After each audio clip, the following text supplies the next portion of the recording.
محمد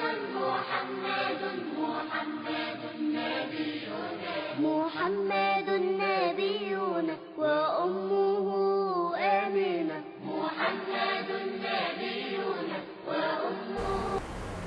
السلام علیکم ورحمۃ اللہ وبرکاتہ. الحمد للہ والصلاة والسلام علی رسول اللہ.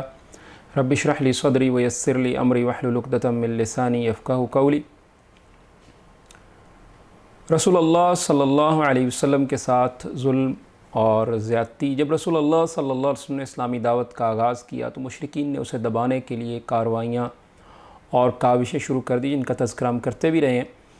لیکن جب انہوں نے یہ دیکھا کہ اسلامی دعوت کو روکنے کے لیے، رسول اللہ صلی اللہ علیہ وسلم کے پیغام کو روکنے کے لیے یہ کوششیں مؤثر نہیں ہو رہی اور ان کا فائدہ نہیں ہو رہا، تو انہوں نے پھر ایک بار مجلس کی، اور اس مجلس میں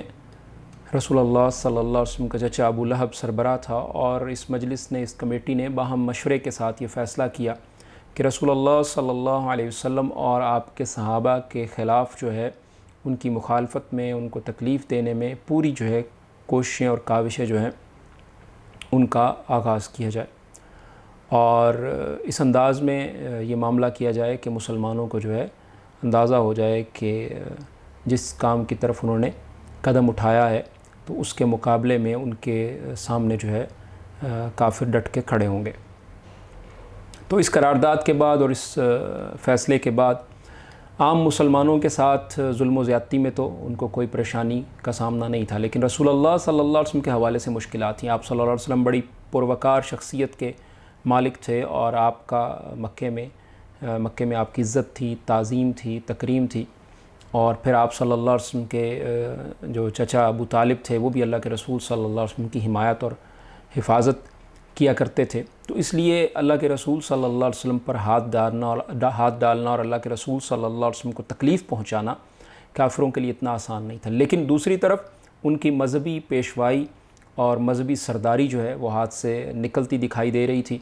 اور ان کی سربراہی جو ہے وہ ان کے ہاتھ سے جا رہی تھی.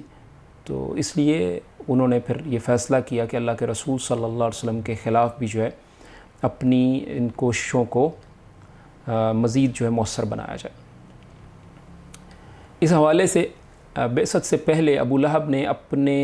دونوں بیٹوں عتبہ اور عتیبہ کی شادی نبی صلی اللہ علیہ وسلم کی دو صاحبزادیوں رقیہ اور کلثوم،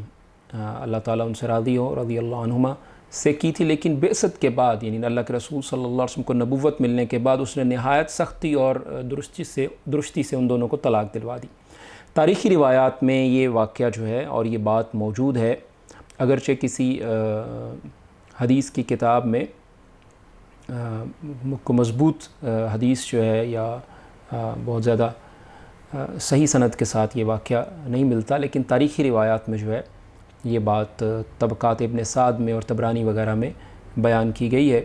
کہ اللہ کے رسول صلی اللہ علیہ وسلم کی دو بیٹیوں کی شادی جو ہے عتبہ اور عتیبہ سے ہوئی تھی. اور اس میں یہ ذہن میں رہے کہ ابتدا میں اس حوالے سے اسلام میں کوئی حکم نازل نہیں ہوا تھا، تو مسلمان کی کافر عورت اور مسلمان عورت کی کافر مرد سے شادی جو اس وقت یہ سلسلہ موجود تھا، اور تفسیر قرطبی میں یہ بات جو ہے مذکور ہے، اور بعد میں پھر اس حوالے سے احکامات اللہ رب العالمین نے نازل کر دیے. تو جب رسول اللہ صلی اللہ علیہ وسلم نے دعوت کا اعلان کیا اور ابو لہب کو اس پر بڑا غصہ آیا، اور اس نے نبی صلی اللہ علیہ وسلم کے ساتھ زیادتی بھی کی، دشمنی کا اعلان بھی کیا، اور پھر جب اللہ عز و جل نے ابو لہب اور اس کی بیوی کے حوالے سے سورۃ لہب نازل کی، تبت یدا ابی لہب وتب، تو پھر ابو لہب اور اس کی بیوی نے اپنے بیٹوں سے یہ کہا کہ نبی کریم صلی اللہ علیہ وسلم کی بیٹیوں کو طلاق دے دو. اور یہ بھی ذہن میں رہے کہ طلاق جو تھی یہ رخصتی اور دخول سے قبل ہوئی تھی، یعنی نکاح ہو چکا تھا لیکن رخصتی نہیں ہوئی تھی. تو یہ جو ہے اللہ کے رسول صلی اللہ علیہ وسلم کے ساتھ ابو لہب کی دشمنی کا اظہار تھا کہ اللہ کے رسول صلی اللہ علیہ وسلم کو تکلیف دینے کے لیے اس نے ایسا کیا. لیکن اللہ رب العالمین اللہ کے رسول صلی اللہ علیہ وسلم کو بہت بہتر اس کا بدل دیا، اور عثمان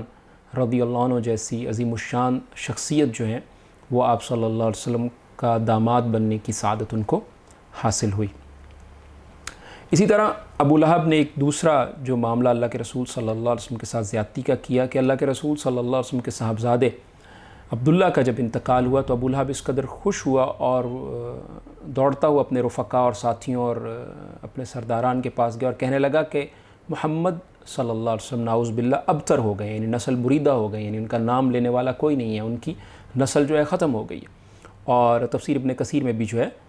یہی بات لکھی ہے کہ اللہ رب العالمین جب یہ ابو لہب نے جب یہ معاملہ کیا تو پھر اللہ رب العالمین نے جو ہے یہ آیات نازل کی کہ ان شانیہ هو الابتر، کہ آپ کا دشمن جو ہے وہ ابتر ہوگا، وہ بے نام و نشان ہوگا۔ تو آج اللہ کے رسول صلی اللہ علیہ وسلم کے نام لینے والے جو ہیں اور اللہ کے رسول صلی اللہ علیہ وسلم پر سلامتی بھیجنے والے، اللہ کے رسول صلی اللہ علیہ وسلم پر درود بھیجنے والے اربوں مسلمان ہیں، لیکن ابو لہب کا نام لینے والا کوئی بھی موجود نہیں ہے۔ اس کے علاوہ ابو لہب جو ہے حج کے ایام میں اور حج کے دنوں میں نبی صلی اللہ علیہ وسلم کو جھٹلانے کے لیے بازاروں میں اور مجلسوں میں آپ صلی اللہ علیہ وسلم کے پیچھے لگا رہتا اور آپ صلی اللہ علیہ وسلم کو جھٹلاتا اور پتھر مارتا۔ اس حوالے سے طارق ابن عبداللہ کی ایک روایت ہے جس کو صحیح المسند میں بھی جو موجود ہے کہ اللہ کے رسول صلی اللہ علیہ وسلم کو دیکھا گیا کہ آپ جو ہے سوق المجاز سے گزر رہے تھے اور میں نے وہاں دیکھا کہ آپ اللہ کے رسول صلی اللہ علیہ وسلم جو ہے میں وہاں خرید و فروخت کے لیے موجود تھا، تو اللہ کے رسول صلی اللہ علیہ وسلم کہہ رہے تھے لا الہ الا اللہ کہو فلاح پا جاؤ گے، تو آپ کے پیچھے جو ایک آدمی تھا جو کہہ رہا تھا کہ اسے سچا نہ سمجھو، یہ جھوٹا ہے، پتھر مار رہا تھا جس سے آپ صلی اللہ علیہ وسلم کے قدم جو ہیں خون آلود ہو گئے۔ پوچھا گیا، میں نے پوچھا کہ یہ کون ہے، تو کہا یہ ایک نبی صلی اللہ علیہ وسلم کا بتایا گیا کہ اس شخص نے نبوت کا دعویٰ کیا، اور دوسرا بتایا گیا کہ یہ ابو لہب ہے۔ تو گویا ابو لہب جو ہے اللہ کے رسول صلی اللہ علیہ وسلم کا چچا ہونے کے باوجود آپ صلی اللہ علیہ وسلم کی دشمنی میں جو ہے بہت آگے بڑھ گیا اور اللہ کے رسول صلی اللہ علیہ وسلم کے ساتھ زیادتی میں اور آپ صلی اللہ علیہ وسلم کے دین کے پیغام کو روکنے میں اس شخص نے کوئی کسر اٹھا نہیں رکھی تھی۔ اللہ رب العالمین مجھے اور آپ کو رسول اللہ صلی اللہ علیہ وسلم کی سیرت کی سمجھ دے اور اس پر عمل کی توفیق عطا فرمائے۔